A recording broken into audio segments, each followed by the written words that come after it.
atau proklamasi kita ini bisa kita katakan sebagai sesuatu yang merupakan rahmat Tuhan. Rahmat Tuhan, dan proklamasi itu sendiri mengandung nilai-nilai yang sangat mencerahkan buat kita, petunjuk yang luar biasa, cahaya yang terang benderang. Untuk membahas proklamasi, kita harus memahami pembukaan Undang-Undang 1945, karena pembukaan ini merupakan loro-loroni tunggal dengan proklamasi, atau bisa kita katakan sebagai isi yang mendalam daripada teks proklamasi itu ya. Ini latar belakang, background yang ada di balik daripada proklamasi itu sendiri. Tentu saja proklamasi itu didahului dulu oleh perjuangan pergerakan kemerdekaan Indonesia selama 17 tahun dari Sumpah Pemuda sampai dengan 1945, proklamasi itu sendiri. Dan perjuangan pergerakan kemerdekaan ini yang didorong oleh kepahaman bahwa kemerdekaan ialah hak segala bangsa, keinginan luhur untuk merdeka dan untuk mempunyai negara sendiri yang merdeka, bersatu, berdaulat, adil dan makmur. Sehingga kita atas berkat rahmat Tuhan yang Maha Kuasa dan dengan didorongkan oleh keinginan luhur supaya berkehidupan kebangsaan dan bebas, maka rakyat Indonesia menyatakan kemerdekaannya. Proklamasi. Kami bangsa Indonesia dengan ini menyatakan kemerdekaan Indonesia. Hal-hal yang mengenai pemindahan kekuasaan dan lain-lain diselenggarakan dengan cara seksama dan dalam tempo yang sesingkat-singkatnya. Jakarta, 17 Agustus 1945, atas nama bangsa Indonesia, Soekarno-Hatta. Kemudian proklamasi ini dibuatkan tubuhnya di sini di tempat Bung Karno berdiri menyatakan teks proklamasi. Tugu proklamasi atau tugu petir ya, tugu petir. Bukan tugu proklamator, tapi tugu proklamasi atau tugu petir. Tiang yang setinggi 17 meter dengan tanda simbol petir di sini. Sebelum pernyataan proklamasi itu ada pidato proklamasi. Ini Bung Karno yang menyatakan pidato proklamasi sebelum menyatakan proklamasi. Saudara-saudara sekalian, saya telah minta saudara-saudara hadir di sini untuk menyaksikan satu peristiwa yang penting dalam sejarah kita. Berpuluh-puluh tahun kita bangsa Indonesia telah berjuang untuk kemerdekaan tanah air kita, bahkan telah beratus-ratus tahun gelombangnya aksi kita untuk mencapai kemerdekaan kita itu ada naiknya, ada turunnya. Tapi jiwa kita tetap menuju ke arah cita-cita. Juga dalam zaman Jepang, usaha kita untuk mencapai kemerdekaan nasional tidak berhenti-berhenti. Di dalam zaman Jepang ini, tampaknya saja kita menyandarkan diri kepada mereka, tapi pada hakikatnya tetap kita menyusun tenaga kita sendiri, tetap kita percaya kepada kekuatan sendiri. Sekarang tibalah saatnya kita benar-benar mengambil nasib bangsa dan nasib tanah air di dalam tangan kita sendiri. Hanya bangsa yang berani mengambil nasib dalam tangan sendiri akan dapat berdiri dengan kuatnya. Maka kami tadi malam telah mengadakan musyawarah dengan pemuka-pemuka rakyat Indonesia dari seluruh Indonesia. Permusyawaratan itu seia sekata berpendapat bahwa sekaranglah datang saatnya untuk menyatakan kemerdekaan kita. Saudara-saudara, dengan ini kami nyatakan kebulatan tekad itu. Dengarkanlah proklamasi kami. Jadi proklamasi kami bangsa Indonesia dengan ini menyatakan kemerdekaan Indonesia. Hal-hal yang mengenai pemindahan kekuasaan dan lain-lain diselenggarakan dengan cara seksama dan dalam tempo yang sesingkat-singkatnya. Jakarta, 17 Agustus 1945, atas nama bangsa Indonesia, Soekarno-Hatta. Nah, itulah pernyataan proklamasi kita ya, yang kemudian dibuatkan tanda proklamasi kita itu, simbol daripada proklamasi kita itu dengan tugu petir. Ada di tempat berdirinya Bung Karno ketika beliau menyatakan kemerdekaan, menyatakan proklamasi. Setelah pernyataan proklamasi, ada sambungan juga dari pidatonya yang mengatakan, demikianlah saudara-saudara, kita sekarang telah merdeka. Tidak ada satu ikatan lagi yang mengikat tanah air kita dan bangsa kita. Mulai saat ini kita menyusun negara kita, negara merdeka, negara Republik Indonesia, merdeka kekal dan abadi. Insya Allah Tuhan memberkati kemerdekaan kita. Jadi di sini ada satu pernyataan yang penting ya.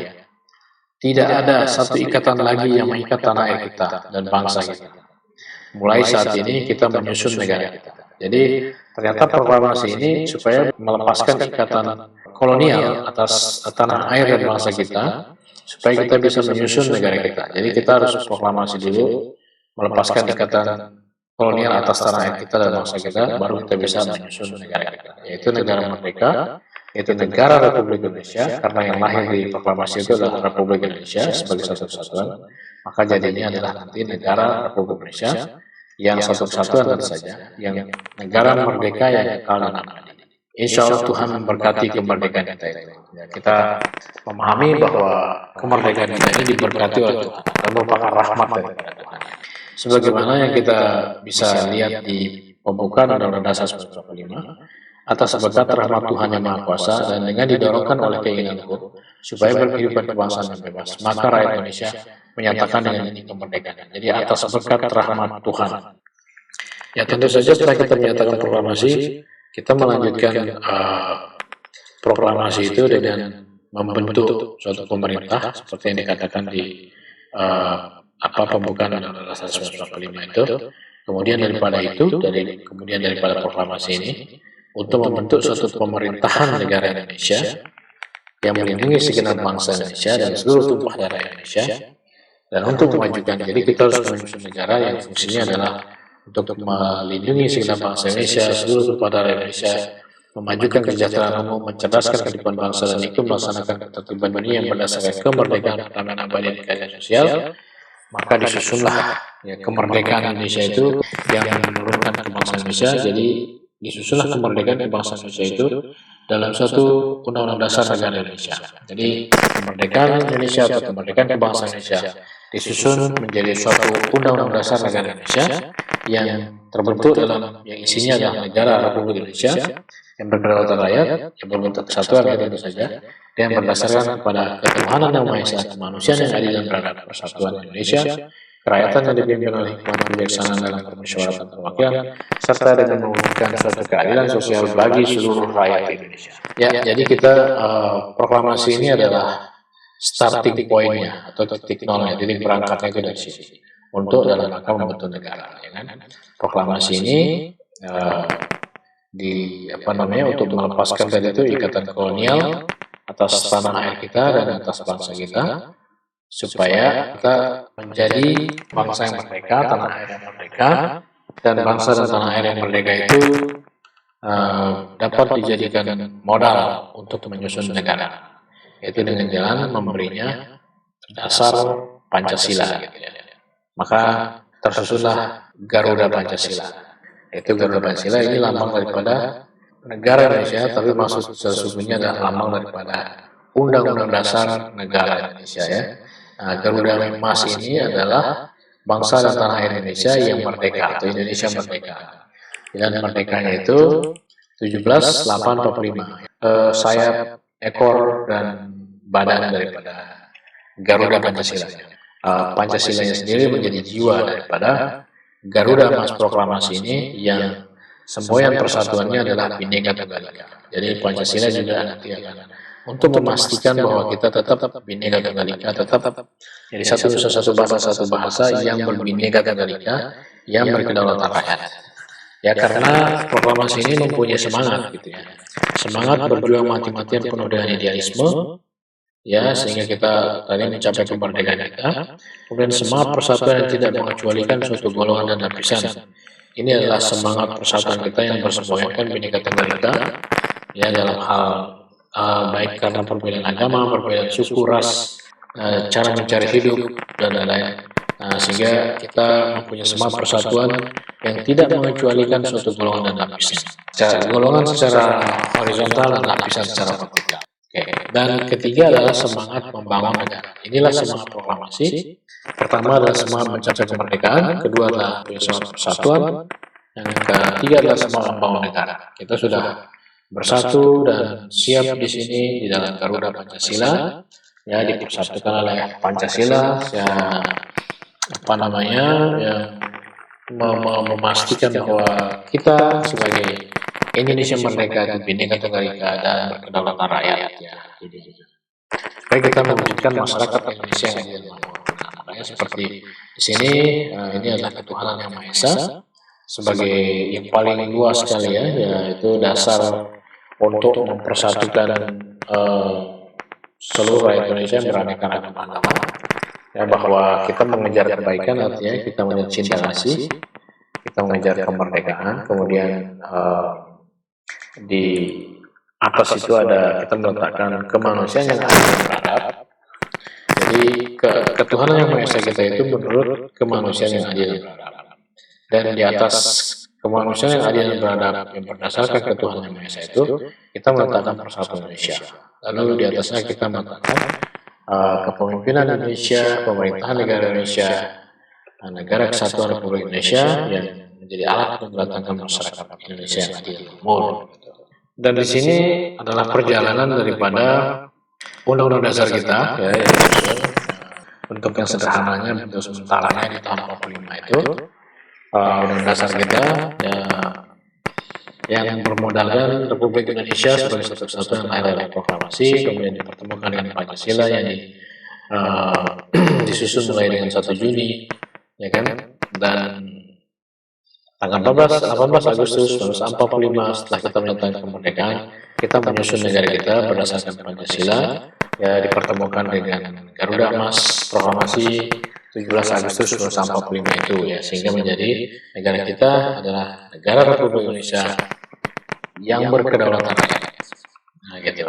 Atau negara Indonesia itu adalah negara kesatuan yang berbentuk republik, ya, sesuai dengan Undang-Undang Dasar 45 bab 1 pasal 1 ayat 1. Kemudian tahun 49 kita menjadi Undang-Undang RIS KMB karena di sini terjadi mempertahankan kemerdekaan, kemudian terjadilah kompromi gitu ya antara Belanda dengan Indonesia yang berujung di konferensi meja bundar yang melahirkan negara Indonesia Serikat yang berdasarkan Undang-Undang Dasar Republik Indonesia Serikat tahun 49. Tapi kita membatalkannya kembali karena tidak sesuai dengan kelahiran kita di sini, sehingga karena kalau dan kejadian kita, kalau kita ikuti ini kita akan hancur ya cepat atau lambat. Oleh karena itu para pendiri bangsa kita yang progresif revolusioner berusaha untuk mengembalikan negara kita yang sudah berbentuk Republik Indonesia Serikat ini kembali menjadi negara kesatuan sesuai dengan apa yang disepakati bersama sejak awal. Lalu terjadilah proses menuju ke kesatuan itu.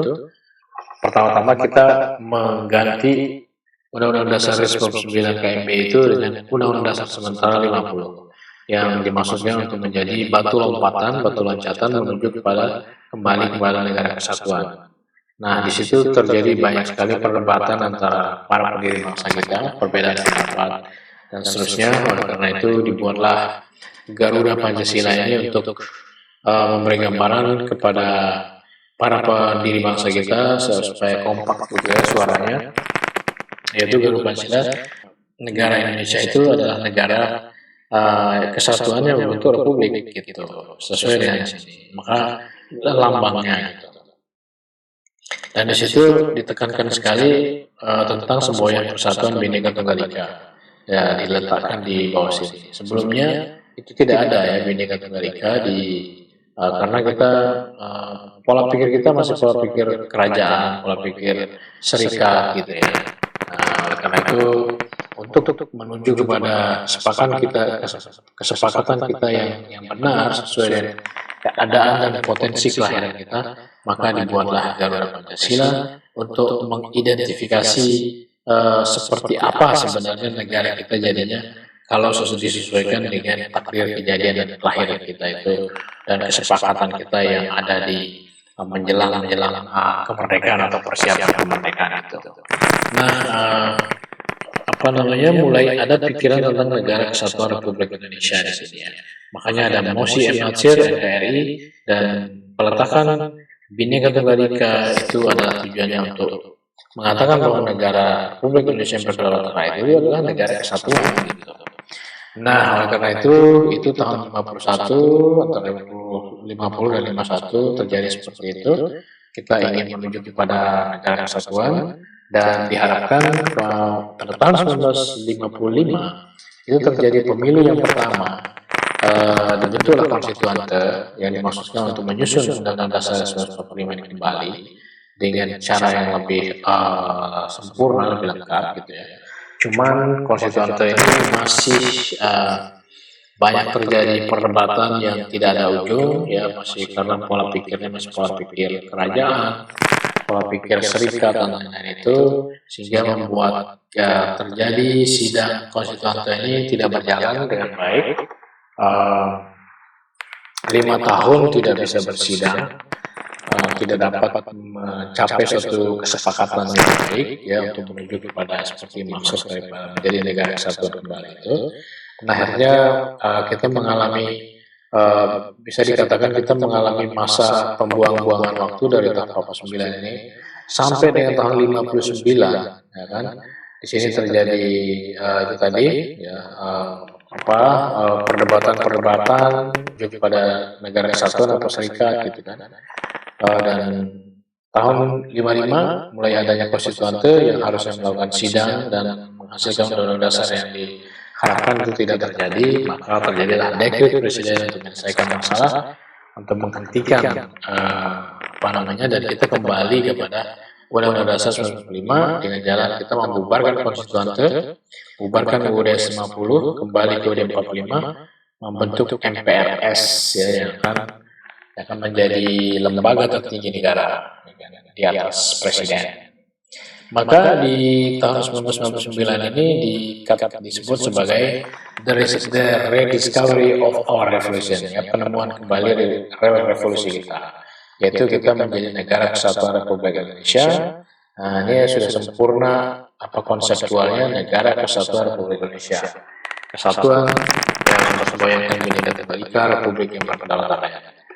Bagaimana kita menjalankan Pancasila itu dijelaskan dengan USDEK, yaitu Undang-Undang Dasar 1945, sosialisme ala Indonesia, demokrasi terpimpin, ekonomi terpimpin, kepribadian Indonesia. Dan inilah seharusnya yang menjadi revolusi kita untuk mewujudkan dan merealitasikan daripada negara kesatuan Republik Indonesia supaya menjadi masyarakat Indonesia yang adil dan makmur.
Ya, jadi itulah sejarah perkembangan daripada Undang-Undang Dasar 1945. Ya, jadi kesimpulan bagaimana kita menjalankan Pancasila itu adalah USDEK ya, dan atau Undang-Undang Dasar 1945 itu isinya sosialisme ala Indonesia, demokrasi terpimpin, ekonomi terpimpin, kepribadian Indonesia. Inilah yang menjadi GBHN harusnya ya, menjadi GBHN. Gimana kita menanam sosialisme ala Indonesia, demokrasi terpimpin, ekonomi terpimpin, dan kepribadian Indonesia. Ya, dan kalau disimbolkan dalam bentuk bangunan, ya kan, yang merupakan lambang daripada bangunan sosial masyarakat Indonesia yang semboyankan Bhinneka Tunggal Ika. Nah, lambang negara kita seperti ini dalam bentuk kubus seperti ini ya, bentuk kubus karena menunjukkan kesetaraan, kerakyatan, kesetaraan, bukan piramid ya, kerajaan, feodalisme, pemisahan manusia dan lain-lain.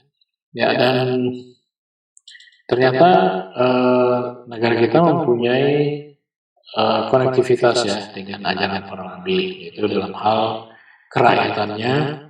Misalnya di bangunan Ka'bah ini dilambangkan dengan batu Hajar Aswad yang berada di bawah garis lantai atau di pondasi bangunan. Ini melambangkan kepemimpinan yang kerakyatan, bukan seperti piramid ya, kepemimpinan seperti raja. itu yaitu masyarakat kesamaannya dengan ajaran Nabi Muhammad misalnya, ya, dan Baitullah ini. Masyarakat pluralistik sebagai umat yang satu. Manusia itu satu karena Tuhan Esa. Jadi seluruh kelompok golongan yang ada di negeri kita ini akan disatukan ya, diperbineka kembali. Dan kepemimpinannya kepemimpinan kerakyatan, ya kan? Nabi Muhammad sendiri dia berkuasa sebagai hamba sekaligus hamba artinya bukan raja.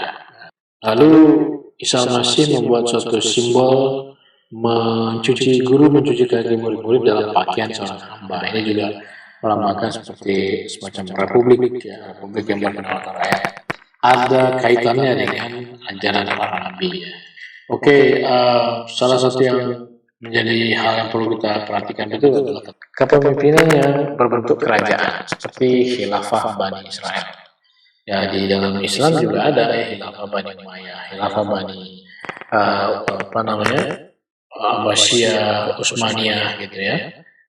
Menjadi suatu kepemimpinan yang menggigit ya. Jadi dia kepemimpinan yang menggigit. Dan di sini ada slide tentang kita kembali kepada fitrah atau nama Tuhan. Tentu saja kita bicara cinta kasih. Sebagaimana tadi Ka'bah itu rumah kasih sayang, rumah Allah. Dan ini adalah lambang daripada tempat pertemuan Adam dan Hawa, lambang daripada kasih sayang Jabal Rahmah kan gitu. Yang mana kasih sayang itu dituangkan dalam bentuk Baitullah rumah kasih sayang. Ya, makanya ada wukuf di padang Arafah, ya, wukuf berpikir tentang kasih sayang cinta kasih, dan di slide tentang kembali pada fitrah nama Tuhan ini sebenarnya ya untuk mengingatkan kepada umat Islam, dia mempunyai PR, gitu kan, bahwa kepemimpinannya atau kedaulatannya, kekuasaannya, negaranya, itu mengikuti pesan-pesan pidato Haji Wada. Karena pidato Haji Wada ini sebenarnya bisa kita katakan sebagai deklarasi hak asasi manusia ya. Ya, dan di situ turun ayat Quran yang terakhir, binatang yang boleh dimakan. Oke, di sini pertemuan Adam dan Hawa, Ibrahim, dan ini sebenarnya bisa kita bilang pidato Haji Wada ini untuk kita jangan mengikuti pola seperti kerajaan lah ya. Bentuk kepemimpinan kita yang kerakyatan dan kedaulatan rakyat. Ini pakem revolusi kita. 3 pakem negara kesatuan Indonesia, kemudian masyarakat Indonesia yang makmur, dunia baru yang tanpa eksploitasi manusia atas manusia, bangsa atas bangsa. Dan kita pernah mengalami amandemen sebanyak 4 kali. Ya. Sebenarnya itu sama juga mengamandemen Garuda Pancasila. Desain undang-undang dasar kita atau negara kita yang benar itu adalah seperti Garuda Pancasila. Ya, jadi ini adalah Garuda Pancasilanya yang mau direalisasikan menjadi contoh yang paling pas tentang negara kesatuan Republik Indonesia dalam bentuk ibu kota negara Nusantara. Nah, dia akan mempunyai Bhinneka Tunggal Ika Pancasila dan lembaga eksekutif, legislatif, dan yudikatif, dan suatu kehidupannya yang bagaikan bertawaf mengenai Baitullah. Oke, jadi itu transformasi Indonesia menuju Indonesia.